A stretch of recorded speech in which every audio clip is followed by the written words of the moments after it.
ओम नमस्ते साथियों, मैं हूं मनीष तंवर और हम पढ़ रहे हैं पंडित श्री राम शर्मा आचार्य जी द्वारा लिखित पुस्तक जीवन साधना के स्वर्णिम सूत्र। उपासना ध्यान धारणा का स्वरूप और मर्म। पूजा विधि में प्रज्ञा परिवार के परिजन आम तौर से अपनी अपनी रुचि और सुविधा के अनुरूप जप ध्यान और प्राणायाम का अवलंबन अपनाते हैं। इन तीनों का प्राण प्रवाह तभी वरदान बनकर अवतरित होता है जब इन तीनों के पीछे अविच्छिन्न रूप से जुड़ी हुई प्रेरणाओं को अपनाया जाए। नाम जप का तात्पर्य है जिस परमेश्वर को, उसके विधान को आमतौर से हम भूले रहते हैं, उसको बार बार स्मृति पटल पर अंकित करें, विस्मरण की भूल न होने दें। सुर दुर्लभ मनुष्य जीवन की महती अनुकंपा और उसके साथ जुड़ी हुई सृष्टा की आकांक्षा को समझने अपनाने की मानसिकता बनाए रहने का नित्य प्रयत्न करता ही नाम जप का महत्व और महात्म्य है। साबुन रगड़ने से शरीर और कपड़ा स्वच्छ होता है, घिसाई रंगाई करने से निशान पड़ने और चमकने का अवसर मिलता है। जप करने वाले अपने व्यक्तित्व को इसी आधार पर विकसित करें। ध्यान जिनका किया जाता है उन्हें लक्ष्य मानकर तद्रूप बनने का प्रयत्न किया जाता है।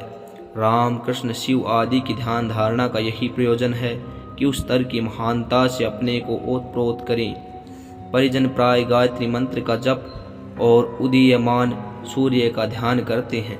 गायत्री अर्थात सामूहिक विवेकशीलता। इस प्रक्रिया से अनुप्राणित होना ही गायत्री जप है। सूर्य की दो विशेषताएं सुपरिचित हैं, एक ऊर्जा दूसरी आभा। हम ऊर्जावान अर्थात प्रगतिशील पुरुषार्थ परायण बने। ज्ञान रूपी प्रकाश से सर्वत्र प्रगतिशीलता का सत्य प्रवृत्तियों का विस्तार करें। स्वयं प्रकाशित रहें, दूसरों को प्रकाशवान बनाएं। गर्मी और आलोक की आभा जीवन के हर क्षण में हर कण में ओतप्रोत रहे। यही सूर्य ध्यान का मुख्य प्रयोजन है।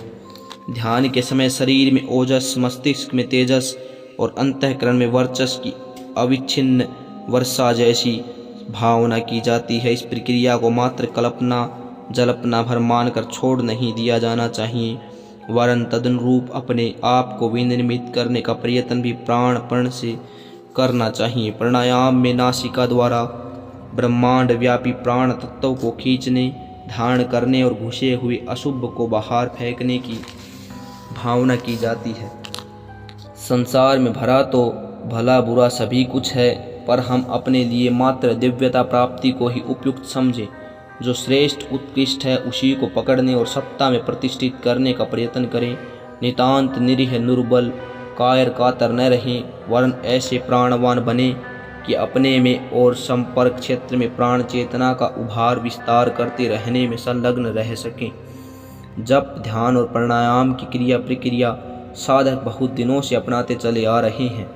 कुछ शंका हो तो निकटवर्ती किसी जानकार से पूछकर उसी कमी को पूरा किया जा सकता है। अपने सुविधा अनुसार समय और कृत्य में आवश्यक हेर फेर भी किया जा सकता है, परंतु यह नहीं भुलाया जाना चाहिए कि प्रत्येक कर्मकांडों के पीछे आत्मविकास एवं समाज उत्कर्ष की जो अभिव्यंजनाएं भरी पड़ी हैं उन्हें प्रमुख माना जाए और लकीर पीटने जैसी नहीं, वरन प्रेरणा से भरी पूरी मानसिकता को उस आधार पर सुमन्वित परिष्कृत किया जाए। एक प्रचलन साधना के साथ यह भी जुड़ा हुआ है कि गुरुवार को हल्का भारी उपवास किया जाए और ब्रह्मचर्य पाला जाए। दोनों के पीछे संयम साधना का तत्व ज्ञान समाविष्ट है। इंद्रिय संयम, समय संयम, अर्थ संयम और विचार संयम वाली प्रक्रिया यदि बढ़ने फलने फूलने दी जाए तो वह उपयुक्त चतुर्विध संयमों की पकड़ी अधिकाधिक कड़ी करते हुए साधकों को सच्चे अर्थों में तपस्वी बनने की स्थिति तक घसीट ले जाती है। ओजस्वी तेजस्वी मनस्वी बनने के त्रिविध लक्ष्य प्राप्त करने के लिए किए गए प्रयत्नों को ही सच्चे अर्थों में तपस्वी कहते हैं। तप के दिव्य शक्ति सामर्थ्य से आध्यात्म क्षेत्र का हर अनुयायी भली प्रकार परिचित एवं प्रभावित होना चाहिए। स्नान भोजन शयन मल विसर्जन आदि नित्य कर्मों की तरह ही उपासना आराधना के लिए भी कुछ समय नित्य रहना चाहिए, ताकि जीवन लक्ष्य को हरदम किए रहने में विस्मरण या प्रमाद उत्पन्न न होने पाए। प्रातःकाल आँख खुलते ही नया जन्म होने जैसी भावना की जाए और आज की अवधि को समग्र जीवन मानते हुए इस प्रकार की दिनचर्या बनाई जाए कि समय, श्रम, चिंतन और व्यवहार में अधिकाधिक उत्कृष्टता का समावेश होता रहे। प्रातःकाल बनी उसी रूपरेखा के अनुरूप वह दिन बिताया जाए ताकि प्रमाद और भटकाव की कहीं गुंजाइश न रहे। इसी प्रकार रात्रि को सोते समय एक दिन के जीवन का अवसान होते हुए मानना चाहिए और उस दिन के क्रियाकलापों की ऐसी कठोर समीक्षा करनी चाहिए कि बन पड़े व्यक्ति कर्मों का दूसरे दिन प्रायश्चित किया जा सके और अगले दिन अधिक सतर्कता पूर्वक अधिक शालीनता का उपक्रम अपनाया जा सके। दान, पुण्य, तीर्थ यात्रा, परमार्थ जैसे धर्म कार्यों के लिए अंतराल में मंद या तीव्र उमंग उठती रहती है। इसे भी ईश्वर का संकेत, मार्गदर्शन एवं परामर्श मानकर अपनाने के लिए कुछ न कुछ प्रयत्न करना ही चाहिए। समय के अनुरूप इन सभी का समन्वय विवेक विस्तार की एक ही प्रक्रिया में केंद्रित हो जाता है। ज्ञान यज्ञ, विचार क्रांति या लोकमानस का परिष्कार, सत्य प्रवृत्ति, संवर्धन आदि नामों से इन्हें ही प्रतिपादित किया जाता है।